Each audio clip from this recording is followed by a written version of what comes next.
Trajishani, could I just ask you to mute if you are unmuted? Thanks. So from wherever you may be connecting today, good morning, good afternoon, good evening, possibly even good night, but above all, welcome to this thematic track on climate resilience through solar irrigation at the World Sustainable Development Summit. I'm Christopher Beaton, a lead on energy with IISD, the International Institute for Sustainable Development, and it's my pleasure to be emceeing today's discussions. In the next hour and a half, we are going to be exploring a critical topic for climate mitigation and agricultural development, the role that solar power can play to advance agricultural climate resilience. Our agenda promises to answer a lot of questions, first looking at recent work in India on how to maximize the sustainability of solar pumps, including the social benefits for farmers and sustainable use of groundwater, before we turn to a panel discussion on the potential for solar irrigation in South Asia and East Africa more broadly. Before we get started, I would like to remind everybody in the audience today that we love getting your feedback. So if you've got questions at any point in the discussions, there should be a chat box that you can see in the webinar interface. So drop any questions there. And if we're doing a good job with our timekeeping, there will be an opportunity for panelists to answer some of your questions towards the end of the panel discussion. So that is it for housekeeping. Without any further ado, I would like to invite Mr. Nilanjan Ghosh to provide a welcome address. Nilanjan is a seasoned expert on the topic of solar-powered irrigation, currently working as a senior advisor with the Indo-German Energy Programme on the promotion of solar water pumps. Over to you, Nilanjan. Thank you. Thank you, Chris.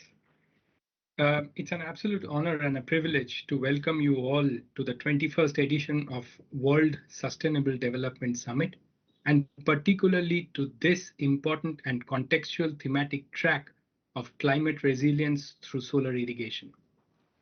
In 2019, India launched one of the largest solar irrigation initiatives in the world called PM Kusum. The scheme aims to provide clean energy to 38 lakh, which means 3.8 million farmers, and contributes towards India's national NDC target of achieving 40% of the installed power generation capacity from non-fossil fuel sources by 2030, made at the 2015 Paris Climate Accord. I would like to divide my comments into two broad sections. First, I would like to touch upon what are some of the broad parameters to keep in mind while exploring the different pathways leading to development of solar irrigation. And then I will close this remarks with possibly how to do so. So I think one of the broad challenges that we face is that should a country or a region look at this as a climate solution or an economic solution? And for a particular country, it can be a combination of both, but one can be a priority. Once this is clear, there can be many technological, financial, or regulatory options for the proposed deployment models. And I will touch upon some of it in my address. I think the fundamental part which we start with, should we look at a standalone off-grid model, or does it make sense to look at a grid-connected model? And this depends on the country, depends on the context, depends on the extension of grid, availability of grid extension, looking at the regions which are rain-fed or unirrigated, or even areas which are water-stressed but grid-connected. So there are opportunities to make, there are decisions to be made on different parameters. The next important part from the regulatory perspective is that how can the market ecosystem be regulated? Should be quasi-regulated, unregulated? And this also depends a lot on the maturity of the market in terms of the demand of the technology, awareness of the consumers, players in the market. And this again then links to the financing of the market ecosystem. It can be a highly subsidized model. It can be a subsidy equity loan model. It can be a low or zero subsidy model. And these all target, facilitate in targeting specific beneficiaries, whether the program is more targeting farmers, or project developers. And within farmers also, there are different ways of targeting small and medium scale farmers and large farmers. For each of these choices, there will be different incentive structures, market mechanisms, target groups, and most importantly, different outcomes. The pathways should ideally be socially equitable and environmentally sustainable. What we mean by socially equitable is that when designing of a scheme is taken into consideration, the focus should be to facilitate maximum benefit to the vulnerable section. In this particular context, we are talking about small and marginal farmers. In spite of the scheme being very focused or focusing on the social equity part, we know that small and marginal farmers are often left out due to inequality in terms of access to resources. And by resources, I mean land, water, capital, including social capital, and information. Environmental sustainability we can look at to minimize the risk of overexploitation of groundwater and what can be the incentive mechanism for the relevant stakeholders. And this brings me to the last part of my section, and this is the question of how. How can the state decide the right pathway for them? How can they ensure that the pathways selected benefit their intended target? And how can they manage the trade-offs between the different stakeholders and ensure that the selected pathways are environmentally sustainable and socially equitable? These are questions that we seek to answer through today's discussion. We are also happy to present a guidebook titled Implementing Solar Irrigation Subsidy, a guidebook for state policymakers on maximizing the social and environmental benefits from solar pump scheme. And this was possible through the research consortium comprising of International Institute of Sustainable Development, the Energy and Resources Institute, the Council of Energy, Environment and Water, and Initiative for Sustainable Energy Policy, with a technical feedback from Ministry of New and Renewable Energy, Government of India. The handbook talks about what the implementation agencies can or may do to promote sustainable deployment of off-grid and grid-connected solar pumps, and include many examples of innovation taking place in India. It is possible for GIZ to host the research consortium through the support from BMZ, that is the German Ministry of Economic Development and Cooperation. We sincerely hope that we have stitched an enriched session, including a very experienced panel to bring about the essence and the ways in which climate resilience in agricultural sector can be advanced through solar irrigation with a focus on preventing groundwater depletion in water-stressed region and supporting marginalized farmers. I thank and welcome you once again to this exciting thematic track. I now hand it over back to Chris. Thank you. Thank you so much, Nilanjan, for setting the scene on India's ambitions for solar irrigation, as well as highlighting some of the key issues that are emerging on what and how. Thanks also for highlighting the work by GIZ, IISD, TERI, CW, and ICEP on the guidebook implementing solar irrigation sustainably.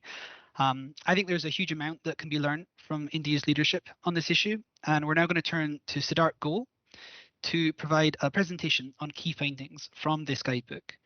Siddharth is a senior policy advisor with IISD, where he's focused both on how India can most effectively support clean energy technologies like solar irrigation and electric vehicles, as well as looking into just transition for workers in fossil fuel industries.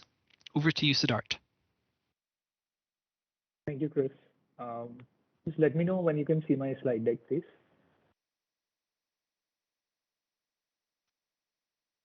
Looks good. Thank you, everyone. So today I'll be briefly covering some of the findings from a recently launched guidebook, which focuses on providing guidance to state or provincial policymakers in India on the sustainable implementation of solar pump schemes. So, I think most of us present here are aware of, some of the potential benefits and the promise of solar irrigation, all the way from, reliable, clean electricity for farmers, wider irrigation coverage, and also from a climate change perspective, potentially through lower greenhouse gas emissions from a mitigation standpoint. And on the resilience front, I think we'll be discussing that during the panel as well. Just in terms of these benefits, that was one of the drivers behind the government launching a flagship scheme called the PM Kusum scheme in India, which was launched in 2019, and which is a very ambitious scheme and aims to benefit not only farmers but also state utilities and other agencies. So the main objective really of our project was ensuring that state governments can receive guidance in sustainably implementing this scheme, specifically with a focus on standalone or off-grid pumps as well as grid-connected pumps. We haven't covered feeder-level solarization or decentralized solar plants, but aim to do so in an ongoing piece of work. So the timeline for this project ran from July 2020 to December 2021, and you can see sort of the cover of this guidebook. We'll also post a link to this guidebook in the chat box, so please feel free to have a look at it after the event. And in terms of when we talk about sustainability, we essentially defined it using two parameters. So broadly with the theme of how can solar irrigation maximize economic benefits, while ensuring that some of the benefits flow to low-income and marginal farmers, which are some of the key target groups of the PM Kusum scheme. And secondly, from an environmental perspective, how to prevent groundwater depletion in some of the water-scarce regions, which is particularly relevant and a pressing concern in many parts of India. So, as has already been highlighted, it was a large research consortium that worked on this project.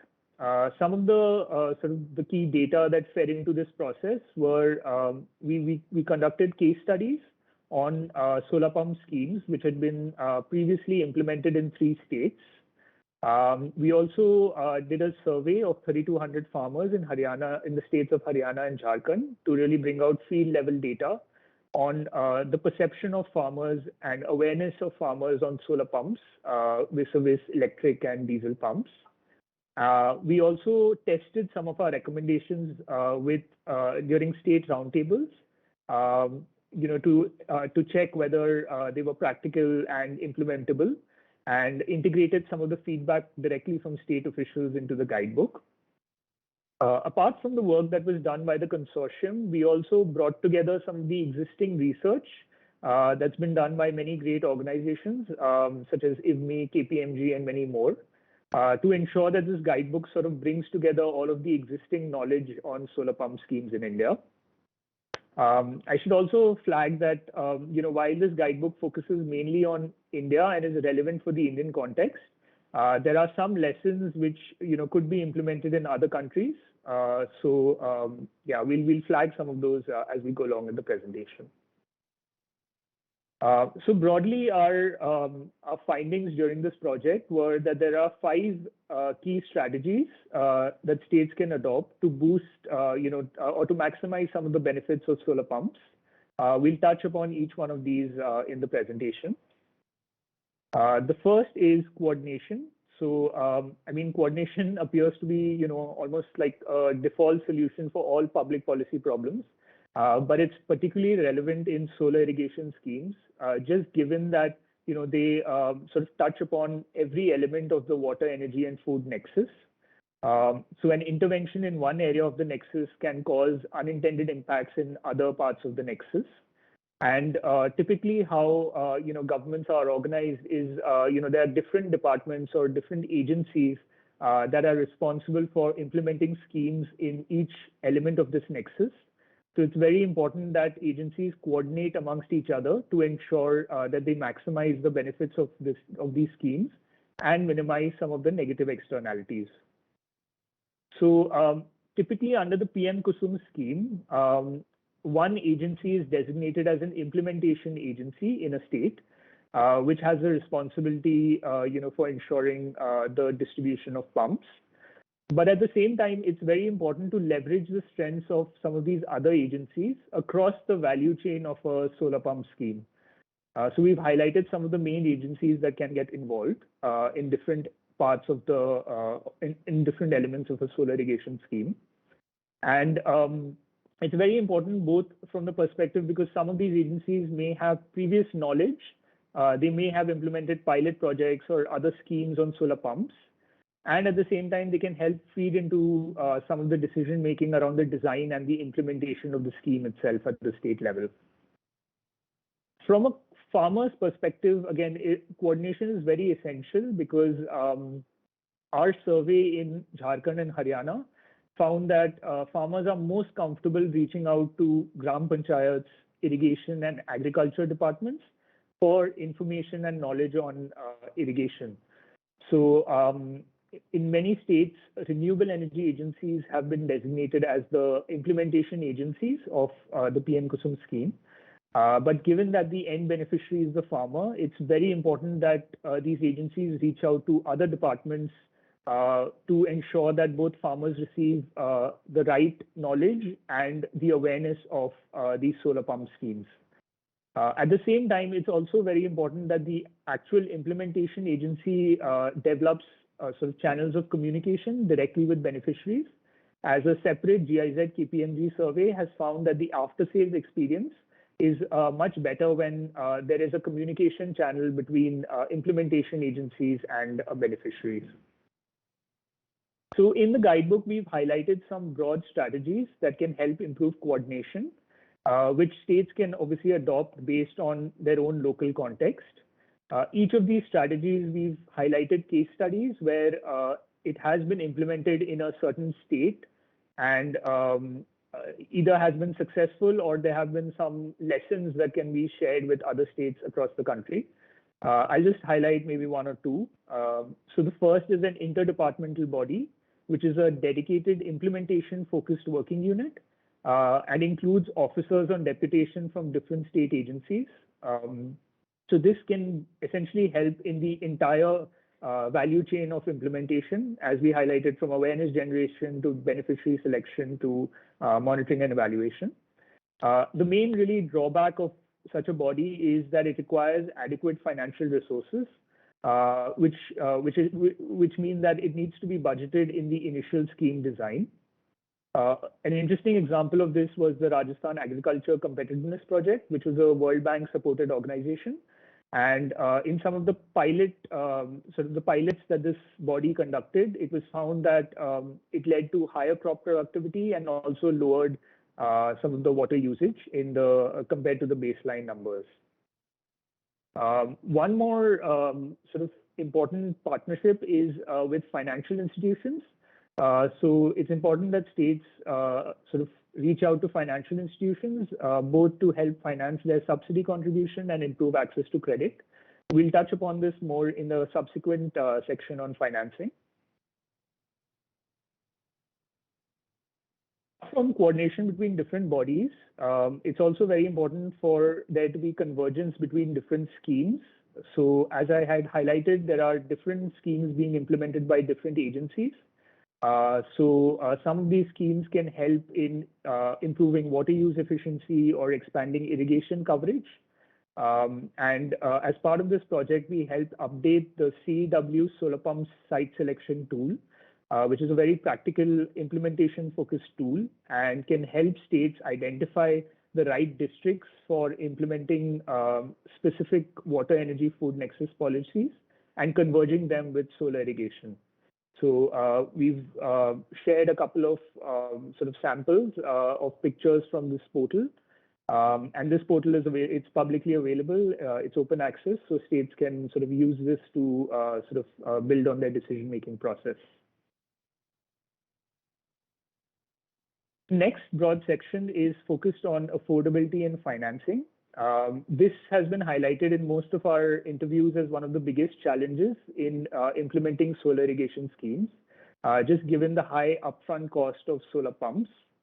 So states in India have been adopting a number of measures, such as typically offering higher subsidies to help sort of farmers afford the scheme.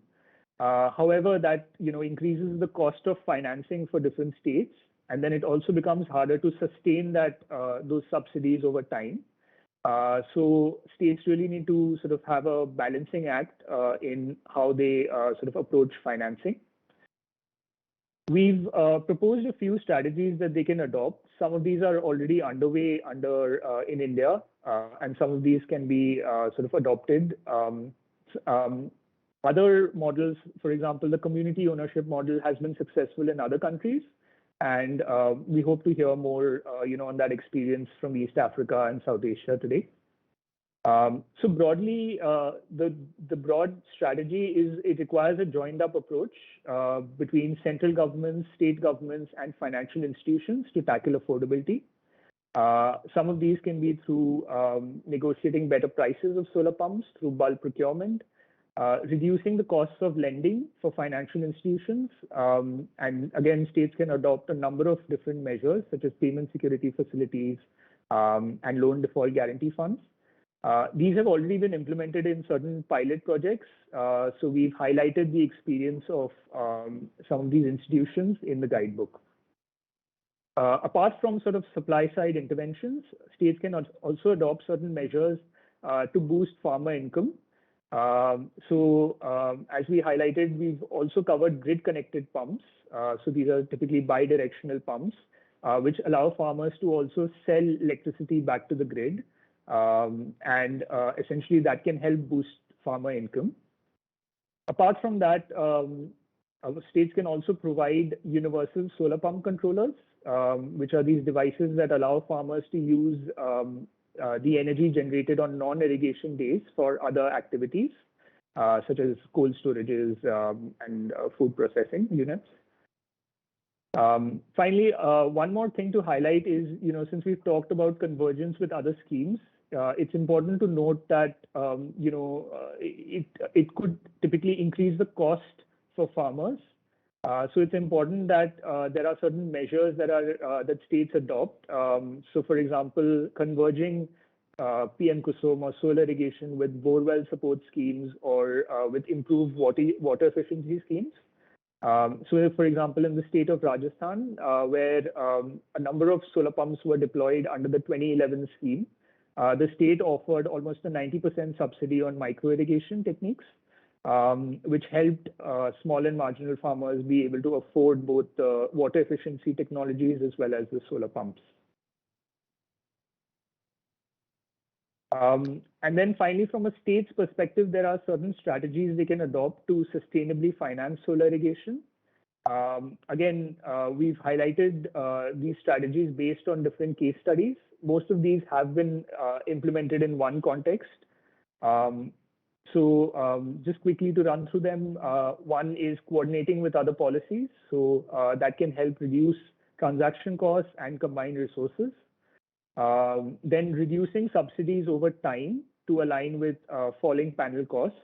So that can both help achieve economies of scale, and as farmer attitudes and acceptance increases, states can look to reduce their subsidy contribution. Finally, what they could also consider is swapping existing grid electricity subsidies for solar irrigation schemes. And this is a slightly sensitive topic in India, so it requires sort of adequate consultation with farmers, both on sort of subsidy reforms as well as meter installation. Yeah. Sorry, so just a quick timekeeping note. We only have a few minutes left before we need to turn to the panel discussion, so it would be great if we could maybe get through the remaining topics quite quickly. Sure, thank you. So we've highlighted subsidy swaps, and even though there are some big concerns around that, a survey we conducted found that 50% of farmers prefer solar pumps to electric and diesel pumps, mainly because they provide or they were perceived to provide more reliable and daytime electricity supply. And at the same time, our survey in Haryana found that electricity subsidies are regressively distributed, with larger farmers receiving a higher share of subsidies. So again, this sort of bolsters the case for potential subsidy swaps. The third sort of chapter in our guidebook is focused on targeting. So targeting low income and marginal farmers. Again, the three main objectives of this is from a social equity lens, ensuring that small and marginal farmers benefit. From an economic lens, ensuring that farmers that lack stable grid supply or access to irrigation receive some of the benefits. And from an environmental lens, ensuring that the scheme benefits farmers in regions with adequate groundwater. So there are broadly a few strategies, again, that states can adopt. First is to prioritize specific geographies that potentially have poor electricity access and are only fed through rain-fed irrigation. And again, states can leverage the CEW solar pumps tool. Apart from sort of geographical-based targeting, states can also look to focus on pump sizes to avoid both oversizing, which has impacts on groundwater, and undersizing, which leads to deficit irrigation. So they can again leverage the IWMI GIZ tool, which is again a scientific tool that can help states figure out optimum pump sizes based on the specific characteristics. Apart from that, states could also consider specific eligibility criteria for the scheme. So, for example, reserving a share for small and marginal farmers, relaxing land ownership, which has been found to be a major constraint both for tenant as well as women farmers. And apart from that, they could also undertake proactive measures to target marginalized farmers, so alternative pump ownership models and convergence with other schemes. So again, this is broadly a snapshot of the CEW solar pumps tool. And I think we've already highlighted what some of the tool's benefits. So again, just to highlight all of these measures that we've proposed in the guidebook, they link back to certain measures that were undertaken in different states across the country. So we'd encourage you to have a look at this, and if you have any feedback, please feel free to share that either later in the Q&A. Another interesting finding from our survey was just focused on the information and knowledge of farmers on solar pumps, as well as the PM Kusum scheme. So what we found is among surveyed farmers, almost 50% in Jharkhand had heard of solar pumps and 62% in Haryana. However, in terms of awareness of PM Kusum, only about 25% had heard of the scheme in Jharkhand and 16% in Haryana. And really, this highlights the need for stronger engagement and awareness measures, which we believe is already sort of underway. The fourth major chapter is really the infrastructure support to help implement solar pumps. So apart from just the pump itself, it's necessary that states adopt certain measures to provide the right infrastructure to ensure that solar pumps are deployed sustainably. So some of these measures include leveraging existing programs like MNRE, Command Area Development Programs, and Atal Bhujal Yojana, both to leverage some surface water sources in areas with poor groundwater tables, and also to help develop water storage units in some states. Apart from that, states could pair solar pumps with water management technologies like micro-irrigation or underground pipelines. Again, there's sort of mixed evidence on the overall impact of these technologies on groundwater extraction. Some of the research we came across found that while these do boost water use efficiency, overall extraction continues to remain quite high. So it's important that states pilot some of these schemes and then test the impact based on their context before scaling it up across the state. Finally, just something to highlight is on the capacity building side, both for farmers as well as for some of these agencies. So again, they can leverage some of the ongoing schemes like Surya Mitra for increasing awareness of the scheme amongst beneficiaries. Something we came across as well as a sort of relatively new area was leveraging technology and innovation models for implementing the scheme. So these were ongoing pilots across the countries. For example, IoT devices for grid-connected pumps, OLTC transformers, and watchdog transformers to prevent, for example, free riding in a specific solarized feeder. Apart from that, states could also look at alternative models like USPC-based systems, which can help use the surplus energy for other non-irrigation activities.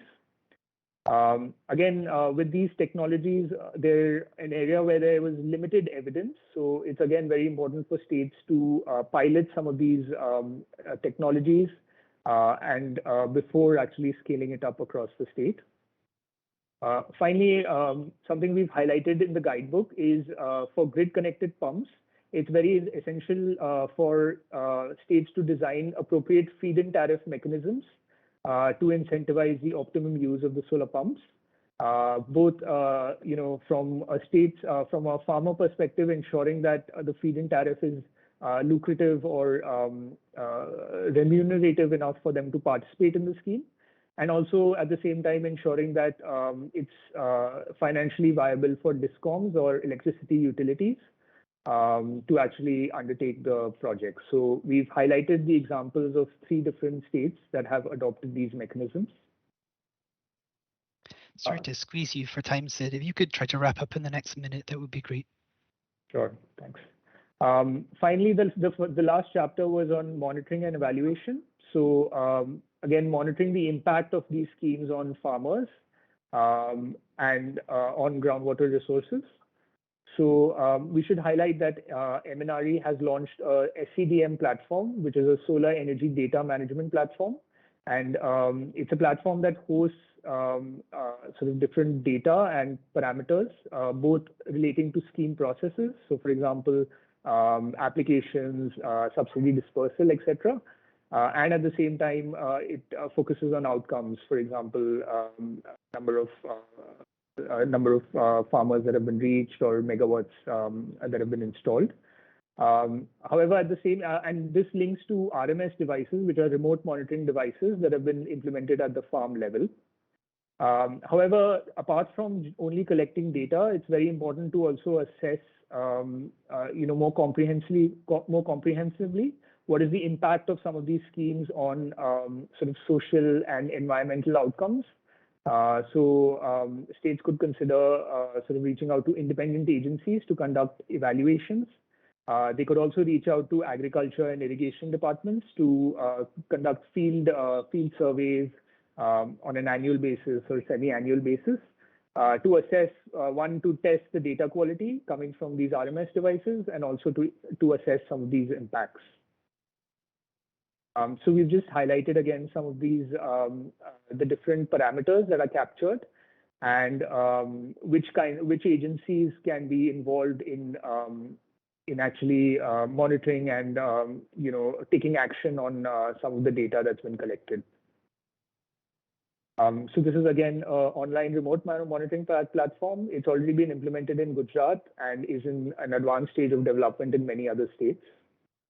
So again, this is sort of a model that could be replicable in other countries based on their interest. With that, I think I'd like to end, but if there are any questions or other feedback, then please feel free to share that, and we can take it up later. Thank you. Thank you so much, Siddharth, for the fantastic presentation. And apologies again to encourage you to finish a little early. I think it speaks to the richness of the work that you've been doing, that it's very hard to fit all of the really interesting details into a really short amount of time. And I think you kind of demonstrated just how much can be done to promote good kind of interconnected thinking across the water, energy, food nexus when it comes to solar irrigation. So I think it'll be great to hear more from our panel on these ideas as well, particularly kind of what they might mean also for other countries in South Asia and in East Africa. So on that note, I would like to turn to Dr. Priya Jadhav, who will be moderating our panel discussion today. Dr. Priya is a professor at the Indian Institute of Technology, Bombay, and has extensive experience on both technological and behavioral aspects of rural electrification and energized irrigation. So Dr. Priya, over to you to introduce our panel and lead the panel discussion. And as an expert yourself on these issues, do please also share your own kind of insights as you do so. Thank you so much. Thanks so much, Chris. So good afternoon, everyone. So yeah, we saw Siddharth's great presentation on the guidebook, and the guidebook has comprehensively covered topics related to solar PV pumps. So we are here to take this discussion forward with this panel of experts from various different fields and with different expertise, whether it's implementation or direction setting or research. And so essentially, we want to look at how to optimize and ensure the role of solar PV pumps in helping the farmer community become more resilient, especially in the face of climate change, improve food security, enable sustainable development, reduce emissions, and essentially reach the vulnerable sections of society, of the farming society. And so I'd like to first take the privilege of introducing our esteemed panelists. Then I'll take a few minutes to express my thoughts, and then we'll go over to our panelists who will each speak for about 5 to 7 minutes each. And at the end of the panelists' presentations, we'll take Q&A from the audience. All right, so yeah. So I'd like to introduce our panelists. We have Ms. Lucy Plushker. She's the East Africa Hub Manager for Water and Energy for Food in GIZ Kenya. There's Mr. J.K. Jethani, who's the Director Scientist F at Ministry of New and Renewable Energy, Government of India. There's Mr. Shilp Verma, Senior Researcher, Water, Energy, Food Policies, International Water Management Institute, IBMI. And we have Dr. Deepal Barua, who's the Chairman of Bright Green Energy Foundation and President, Bangladesh Solar and Renewable Energy Association. So I'm really excited to have these experts here. It'd be great to see what they have to listen to them. I'm just going to take a few minutes. The large goals mentioned in the guidebook of how to optimize solar PV distribution through sizing, selection of appropriate regions or sites, micro irrigation promotion, so that we holistically develop this energy and water usage. So it says that it's really important to do these in an appropriate manner, appropriate to the agriculture, the agroclimatic conditions, the sizes of the land sizes, and the farmer profiles. I wanted to add one thing to that this requires a very localized approach and experimentation to optimize the process. For instance, if you say that we want to size the pumps, and I haven't seen IVNI's pump sizing tool, which I'm eager to look at it.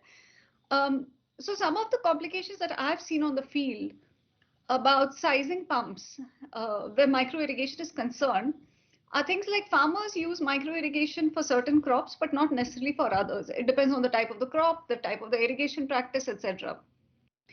So this ends up in a really large variation or a large range of head and flow rates that they need, because micro irrigation adds 25 to 30 meter head and much lower flow rates. So essentially it complicates the pump selection process a little bit. And but more importantly, it means that the farmer needs a lot of information to be able to decide what is the right pump. The farmer or the utility or whoever is the the agency in charge of that, the end-line agency, whether it's the Krishi Sahayak office or whoever that is. So we need what we do need is we need a lot of detailed analysis to develop these sizing tools, and the sizing tool may be great, but it also needs labeling at the farmer end, or the right guidelines for the end agency to make sure that the pump is selected correctly.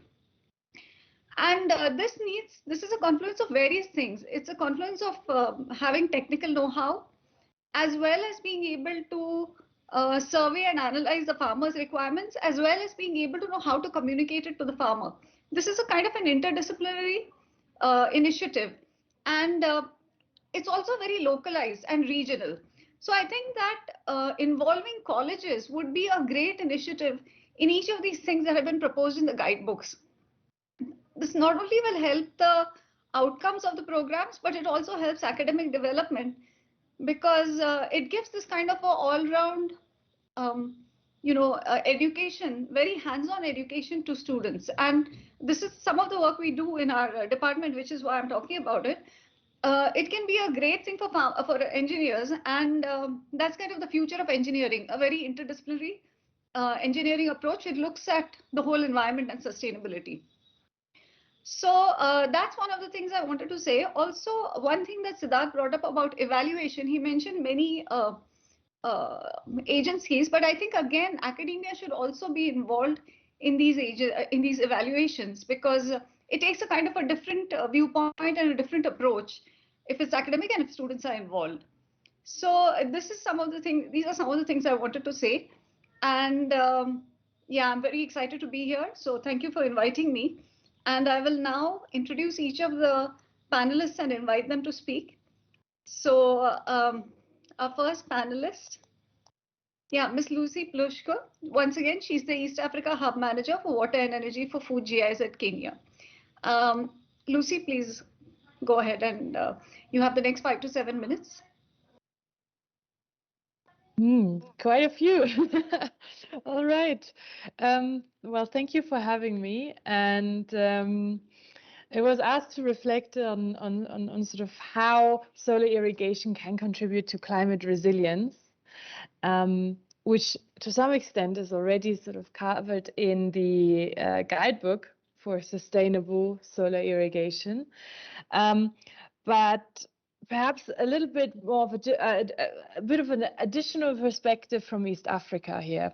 I work in East Africa, and we mostly work with SMEs, with private sector that are manufacturing, distributing, and providing services around the solar irrigation space. And what is clear is that when we talk about the climate crisis, it's a water crisis, especially when we look at it in terms of this irrigation. And what prevents a lot of times the resilience of farmers or sort of the adaptation potential to the changing climate is the lack of access to basic services. And what really we are noticing that especially decentralized off-grid solar irrigation systems can do is that they provide these services in remote and especially vulnerable communities. And that's the great potential, really. It's an opportunity to do climate risk management, because you now there is an access to irrigation, to water when there is no rain, either because of drought or because of changing weather patterns. And it's also an opportunity to improve productivity, agricultural productivity. Just to give you an example, we were working in Kenya with some sweet potato farmers, and if you grow sweet potatoes, you first need to have a seedling, which you then transplant to have the sweet potato. And basically, just by having irrigation, farmers were able to shift the production of the seedlings to prior to the rainy season. So in dry season, they were able to already have the seedlings ready to then grow the sweet potato plant. And it's these tricks where you can also really create access to new markets and to provide to demand that before wasn't really possible. The other element that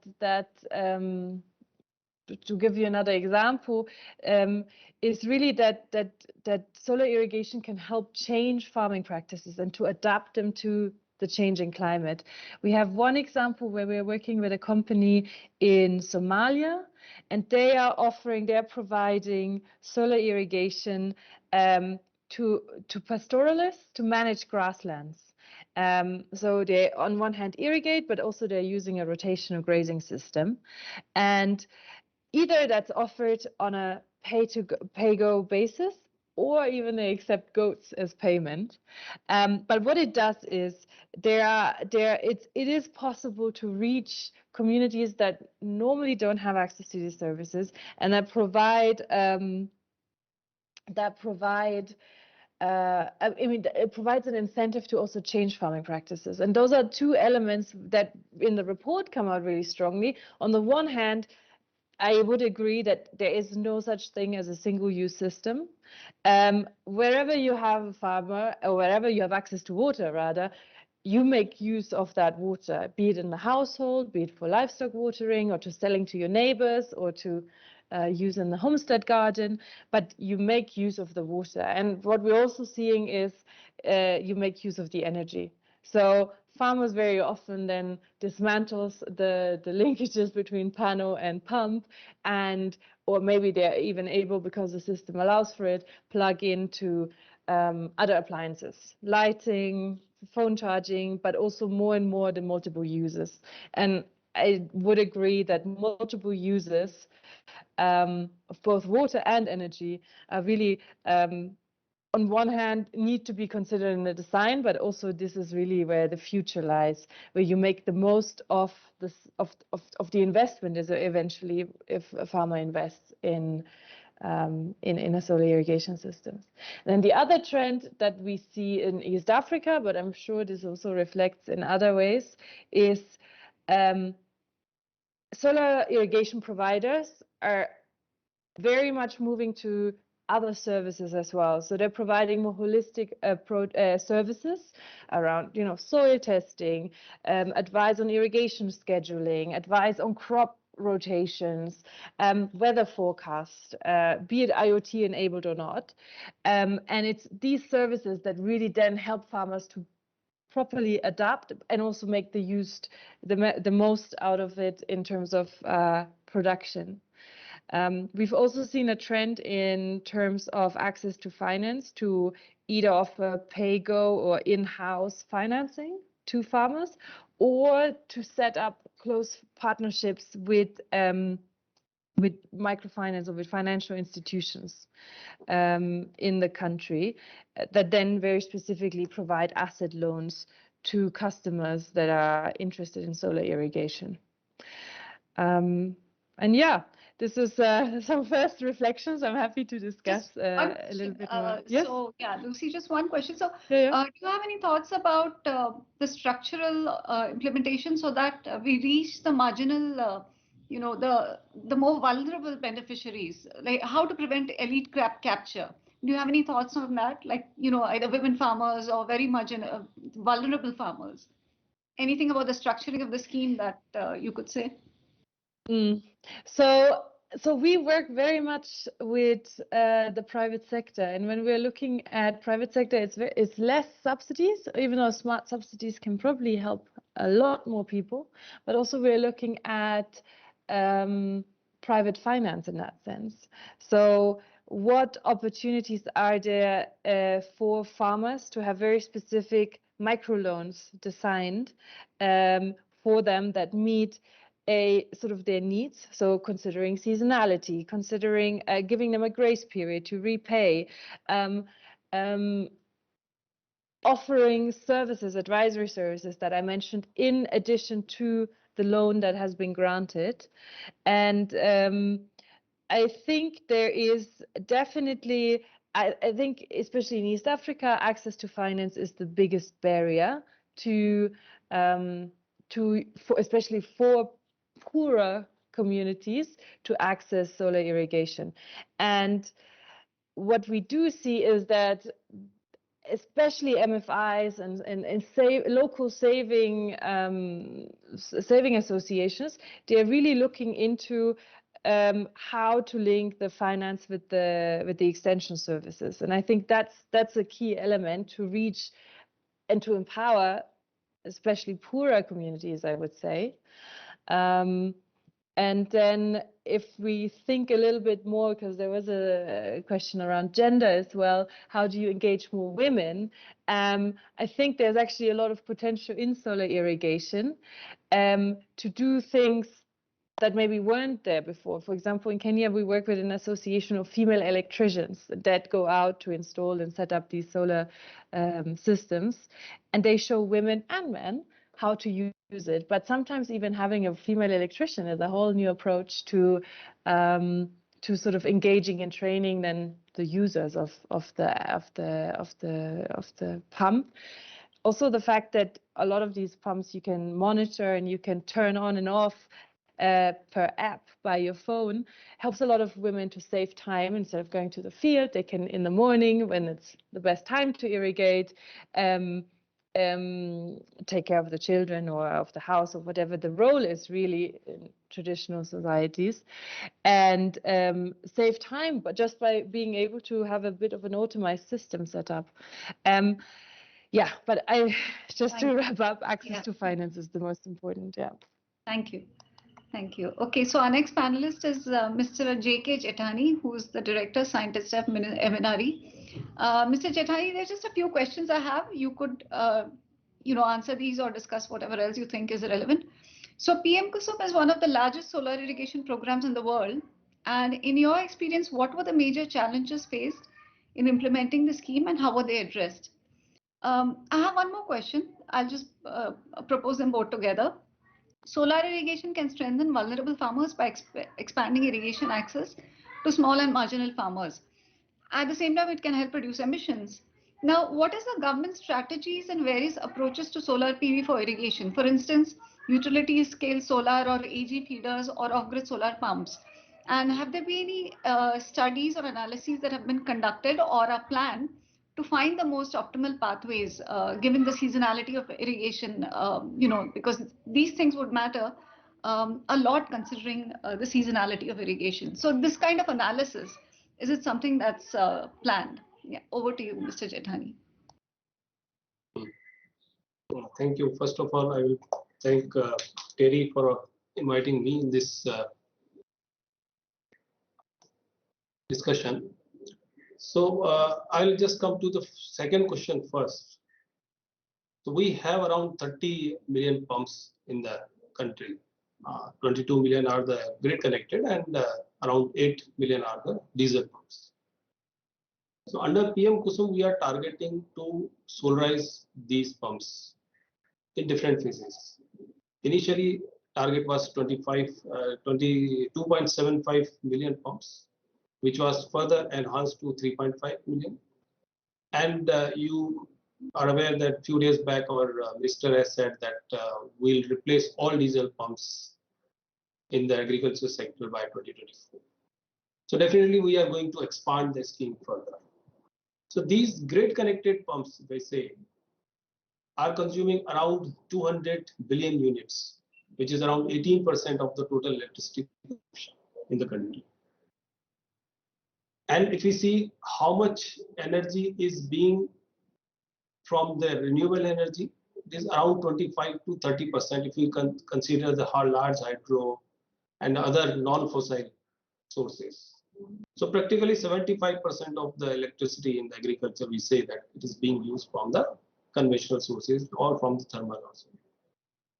So of course, there is a case for solarization, giving clean energy to the agriculture that will help in combating the concerns of the climate change. So that is one. And when we say that what are the different plans for our studies has been done, how these solarization will impact in different models. So when we say that we are going to solarize individual pumps or feeders or utility scale, so they all have different plus points or negative points, I would say. So when we talk about the feeder level solarization, it has plus point in the sense you have decentralized generation that is supplying power to the particular feeder. Daytime power is being fed to the rural community. No load cuts because the power is being generated at the where the farmers need that. In case of utility solar, you need large chunk of land, you need long transmission lines, then there are T&D losses. If we go for small individual solar pumps at the farmer level, it increases the cost. Of course, it has other plus points. So and also, if we solarize all the pumps, what will happen? You have talked about the seasonalities. So in case of state of Punjab, they say their agriculture, during the agriculture season, they require power of around 10,000 megawatt capacity. And during the lean season, it's totally 1,000 or so. So reduce it to 10%. So if their concern is right, if they solarize all the agriculture, they will require 10,000 megawatt or so. But during the lean season, what they will do that power? Similar is the case with the Haryana, with Rajasthan, with UP, and also the variability of that solar power. Suppose there is a sudden cloud coverage is there. So how you will get the quick ramp down of the power from the thermal or hydro source? I don't think we have such a kind of capacity available for that purpose. So study is going on. We have the POSOCO, who is the system operator in India. They have done a study and wherein they have brought out some figures that a particular state, how much solar capacity can be added without the need of any additional ramp up or ramp down capacity that is required. So that much capacity can be immediately installed. There is no issue. But for installing more capacity, I think we need to go for the energy storage and the other requirements that require. So this is, I think, I have given the second question answer. First part, of course, this is when you say this is the largest solar irrigation solar scheme. It's quite right. 35 lakh pumps is not a small amount. It's a big, very big. And when we talk about expanding the scheme with our feeder layer solarization, and we talk about solarization of all the diesel pumps, 80 lakh pumps going to be over. So challenges we faced initially, I would not say challenges, because when we formulated this scheme, we have brought all the parameters, or say the requirements of the states. We have done many innovative things in the scheme. In the sense, we have brought updated our specifications. So the earlier specification was having a lesser water output from the solar pumps. We have updated our specification. More efficient pumps have been used. We introduced the universal solar pump controller, wherein when you are not using the solar pump, then you can use this electricity generated from the solar panels for the other uses. We have brought this remote monitoring system. I would say the remote monitoring system through which, as my friend from South Africa has said, that they can use the mobile app to put on and put off the solar pump. So similar kind of activities we have done through this RMS. And with these RMS, we can know what is the pump running hours, and we can further develop our policies. Challenges was there. Scheme was launched in March 19, and its guidelines were issued in July 19. We have done the centralized tendering, and with the centralized tendering, we got prices very less. It's around 20% less than our benchmark cost. But soon after this COVID-19 pandemic hit the country, and then there was a lockdown. So that affected greatly the progress of the scheme. The state were to contribute their own share of subsidy, 30%, 40%. Some of the states are providing subsidy up to 60%. So their priority got changed. Their priority got to the health sector. So that due to that, the progress was slow. And we have seen that there are issues related to the supply chain. We have introduced the domestic content requirement. Solar modules were not available. Prices of steel and copper gone up suddenly.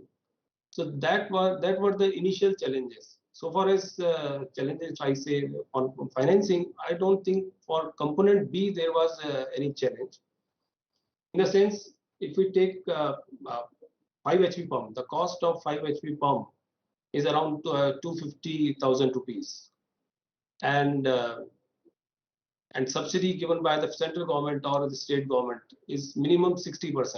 So farmer has to pay only 40%, which is around 100,000 rupees. And 100,000 rupees can be contributed through the KCC or any other bank they can get.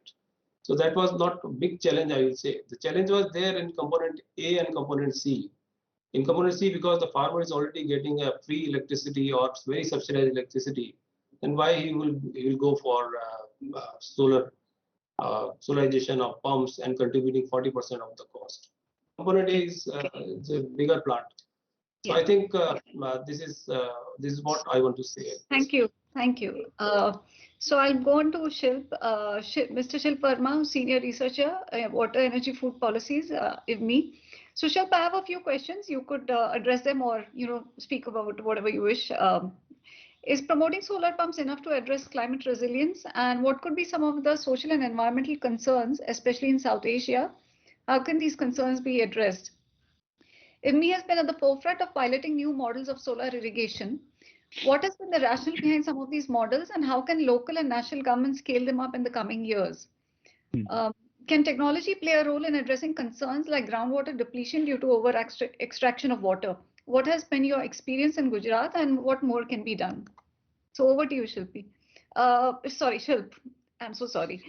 We have about maybe 20 minutes left. 25 minutes. So if you both stick to 5 minutes, we'll have some questions for Q&A.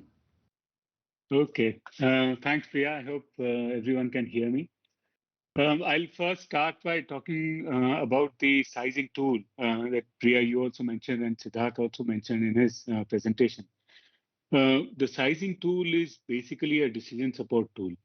And we have developed it in partnership with the Indian Council for Agriculture Research to make sure that we bring in as much of the nuances of the unique energy demand in agriculture as possible. But still, as Priya, you mentioned that each field, each farmer's requirements are unique, and there are probably 20 or 30 factors which will influence the final decision of sizing. So what we have made sure is that we keep emphasizing that the tool is only a decision support tool, but it should not be used as a prescriptive tool. We cannot dictate pump size to farmers using this tool because it cannot capture all the hundreds of variables that will be required. But we are hoping that the first version of the tool itself will be quite close, and we have also used data from the minor irrigation sensors, which is the sensors of our 25 million pumps which are existing, to cross-check with that, and the results are quite promising. But as the tool gets used, and this is also, thankfully, this is also a suggestion that has come from MNRE, that as more and more people will use this tool, we will use that information and that learning to keep refining the tool and coming up with newer versions so that we make the tool as practical as possible. Now, on IIMI's experiments, and that it also basically talks about the reason why IIMI got interested in solar irrigation pumps. For about 20 years, as far as I have seen IIMI's work in India, we've argued that India's water sector, most of the water sector's problems cannot be solved within the water sector. Actually, energy sector plays a much bigger role in driving solutions as well as causing some of the problems of India's water sector. So these two sectors need to work together. And that's the reason why I think solar makes a lot of sense for a million reasons, including the climate mitigation and adaptation angle. But one kind of environmental concern with solar that we initially had was that indiscriminate promotion of solar pumps with high capital subsidies can worsen the groundwater situation. I'm really glad that today that concern is mainstreamed, even though I don't think we have found the solution yet. But everybody understands this concern, and there are various efforts being made to address this. And this nexus approach is now being more and more used to look at solarization. Our pilot in Gujarat basically tried to come up with one possible way of doing this, and The logic of that was that if we can incentivize farmers to use the solar energy that they will be producing on their farms judiciously by incentivizing them to evacuate the surplus power to the grid and earn some money out of it, then basically solar power itself can be a remunerative crop for farmers. By doing that, it also basically offers them additional climate resilience because in case of crop failure, they can still have solar energy as the crop, which has a very stable market, which requires very little inputs. So that way, we thought that the farmers' resilience would be improved.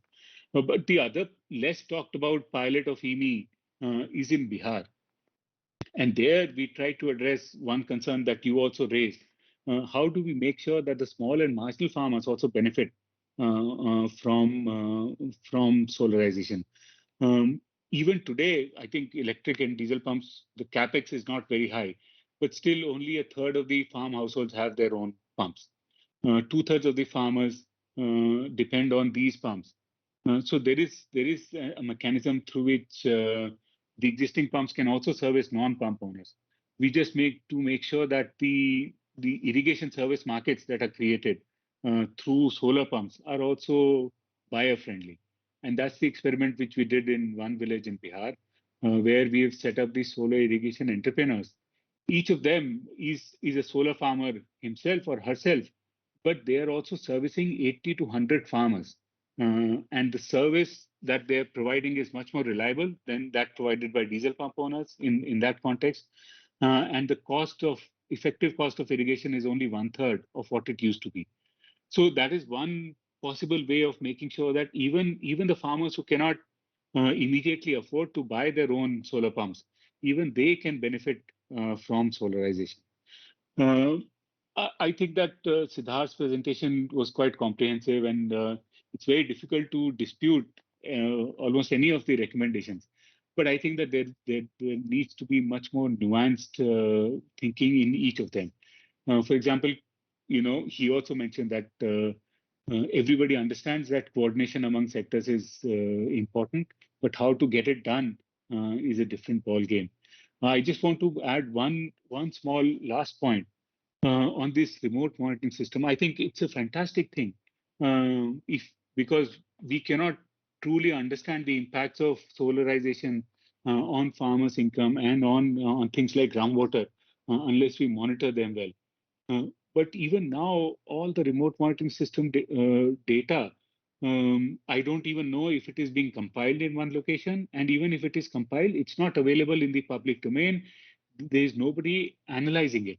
And I hope that this new system that MNRE is creating, that will facilitate that so that more and more people will be able to access that data and use it to analyze and inform future policies.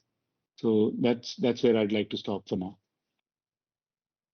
That's great, Shilp. Thanks a lot. Yeah, I just want to add one thing about what you said. Yeah, it's very true. All this data that's being collected, it should be made available in the public domain so that researchers and institutes can do something with it. And one more great thing about solar pumps is that they come fitted with electronics. So even things like how much is the water that's being used, how is the water depth changing, these things which are not necessarily related only to solar pumps, but just the general, hydrology of a region. It's very useful data, and we could tap into solar pumps for that thing. All right. Absolutely. So our next speaker, Dr. Deepal Barua, who's the chairman of Bright Green Energy Foundation and president, Bangladesh Solar and Renewable Energy Association. So Dr. Barua, welcome. I have a couple of questions for you. What has been Bangladesh's experience with solar pump deployment, and what role can it play in bolstering climate resilience, particularly for small and marginal farmers? And second question is, Bangladesh has pioneered the large-scale adoption of community solar pumps, an alternative model to the individual ownership of solar pumps. So what were the main challenges faced in implementing this model, and what lessons can other countries take from Bangladesh scale-up? Over to you, Dr. Barua. Thank you. Good afternoon to everybody. Thanks, TERI, especially Devojit Palit, who invited us to join in this conference. I'm very happy to explain our experience in Bangladesh. I'm involved with especially renewable energy solar home system in 1996. So the largest solar home system program in the world, 6.5 million solar home system. From that experience, we are gradually, our attention goes to the solar irrigation pump, but it's not extensive experience like India, huge experience. We would say around 10 years experience in solar irrigation pump in Bangladesh. Bangladesh, the small size in comparison to India. We have around 1.13 million diesel pump running for irrigation, especially shallow tube we call, and they run by diesel. So, and the government has a subsidy, especially importing diesel pump is very without any tax. So it's very non-expensive. Everybody can buy, and a farmer can buy it, a little bit rich farmer can buy it and install in their land and cultivate in that particular area. So, but the solar irrigation pump we started the financing from ITCOL. They are the donor consortium with the, or a financing consortium with the KfW, GIZ, other Asian development that are involved with the financing. But our model is like a 10 kilowatt or 13 kilowatt, 16 kilowatt underground pipeline. From my foundation, we have done 201 pieces, but in Bangladesh, around 2,000 pieces already installed and doing well. But still, financing mechanism is not what it calls a business model is not very clear. Still, we are losing money in some cases. If the land is cultivable for two seasons, then it is more break-even point and gradually. But if you have only one season or a 1.5 season, so your size of panel, say 20 kilowatt, 30 kilowatt, 50 kilowatt sitting idle, 50% time you're using for the irrigation, another 50% time we're sitting idle. We try to use battery charging or a rice huller and other things, but in the middle of the field, it's not easy to alternative use of the power available from the solar after using the irrigation. So one thing we found that from the diesel pump engine, the cost is much more lower in case of, for the farmer case, around 40% to 50% cost reduced the per biga of cultivation for rice, for vegetables, rabi crops and other. So in our case, farmers are benefiting. But the company or the energy NGO, they are not earning profit in that sense because they have to take loan, 6% interest rate, and 50% grant is facilities there because you have to go for an underground 5 and other things is expensive. So from our experience, the positive thing is the farmers are interested to cultivate under the solar irrigation pump, and they have a different varieties are producing, and the cost is reducing. And we are a delta country. Fortunately, I think underground water is still available, but in the long run, you need to study how this only 2,000 solar pump working, but in the long run, if it is 100,000, then what will be the situation? This is a matter of research. But I believe one part in Rajshahi, we have a water crisis. In dry season, you don't get water, so you have to go down, draw down a situation there. But other part of the country is still good. So in what we are trying to do is how to motivate the farmer for different kinds of crops, and their earning increasing. And also we talk about the marginal farmers. So we have a consensus basis. All the farmers in that particular area, they become a farmer. So in that case, we are not 100% inclusive, not exclusive. But in some small area, there are one big irrigation tube not feasible, then we need a small sizes. So this is a very important, you raised the question, size is also important. For so far, we are using a big size, 10 kilowatt, 14 kilowatt, 16 kilowatt pump. It is a big size and expensive, around 5 million taka total installation cost, including the underground pipeline and everything. So, but we are negotiating with the government how to make it a smaller size also, an incentive to the small farmers, but it's still under discussion. I think the climate sense, we are replacing 100% diesel. Most of them we are importing. So in that case, this is a climate friendly, environment friendly, and the cost of production is reduced. So farmers are enjoying more income. And also we need more of this expansion of these projects. But recently the ADB gave another 2,000 deep tube irrigation pump, but there is overlapping systems coming up in one area. The people are installing another one, so the competition is there. So I think in that sense, we need to lack of coordination. We are now requesting government STRATA to have a coordination body so that they can coordinate. There should not be overlapping. So I think the guidebook is very important. I'm going through it, but I think we need a champion in the government sector. We don't have any ministry like this. We have a Ministry of Power. They are mostly on the electricity and power, but not renewable. Recently, we have a STRATA, Sustainable Renewable Development Authority. I'm also board member from the private sector, but it still is growing. So I think this is an open field still. Barren field is there, but I think the experience from India, we can learn it. But one thing we are trying to do it now, projects under the solar panel, we are like to cultivate the different crops under the shade so that the no land is sitting idle, because Bangladesh is a densely populated country, 180 million over, and a small plot of land in Bangladesh. So in that sense, I think the irrigation has a lot of positive impact, but we need to different sizes for different parts of the country, and also create a mechanism how the groundwater, we can use it efficiently. At the same time, we can help farmer to grow different kind of crops so they have a more income on that. And we like to involve women also, but in the middle of the field, normally in Bangladesh, women go for harvesting, not for other purposes, only men, because of social reason. But now we are trying to do something, a small pond near to the panel plant, so that in other time, non-usable time, we can use the water for a fish cultivation in the nearby, and gardening, fruits tree. So we are working hard on that. I think from our experience, still we are learning, but it's not a clear-cut business model is available. India has a lot of experience in different states. They have a 90% grant, but we have a loan, 50% loan and 50% grant. And in that case, still we are, in a way, we can learn from this vast experience. But Bangladesh has a potential. Government, our Honorable Prime Minister mentioned that by 2041, Bangladesh should be a developed country and 40% from the renewable sources. Right now, only 3%. So there is a ample opportunity. We need to create a mechanism how to handle this situation.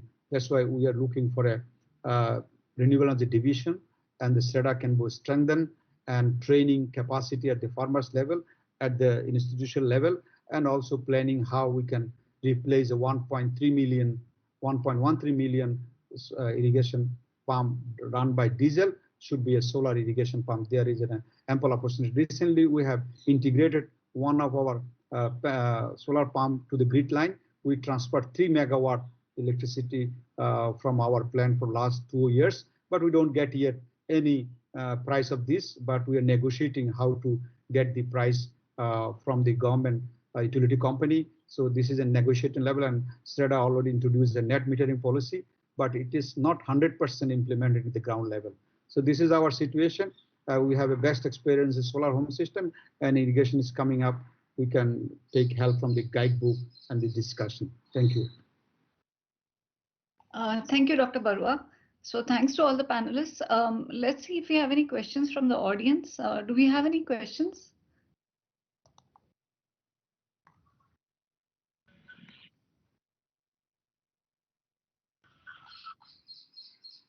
Rashmi, if you are online. We don't have any questions right now. Okay. So I have one question for Lucy, and maybe the other panelists also, if they have questions for each other, or anybody else on this who's here on this conference. If you have questions for the panelists, please go ahead. Show of hands, anybody? I'll leave it open for others to ask before I.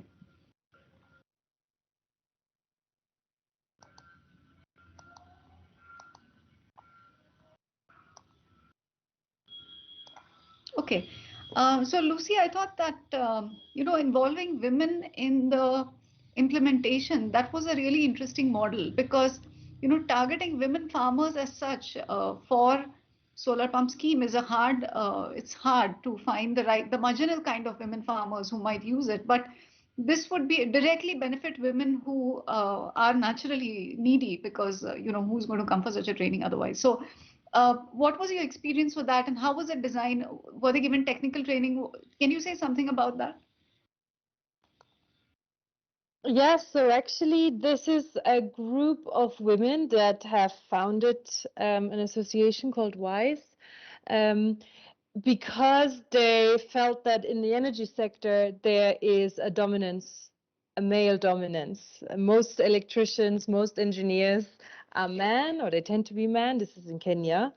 And they felt like by coming together, they have a louder voice, and they also made it their mission to get more women into sort of the energy sector and to train women, to help them develop professionally, and to eventually then set up their own, essentially consulting, advisory arm of the association.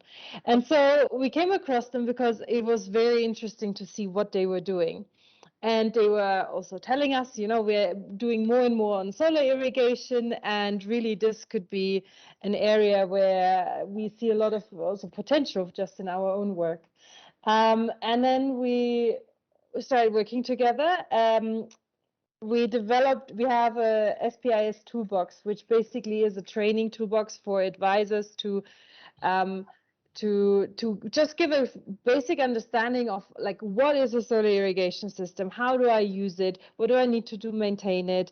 What is it that needs to be considered in the design? Even just to know the options. I can link it to a water harvesting scheme. Or hey, what about fertilizer application through the drip irrigation system, etc.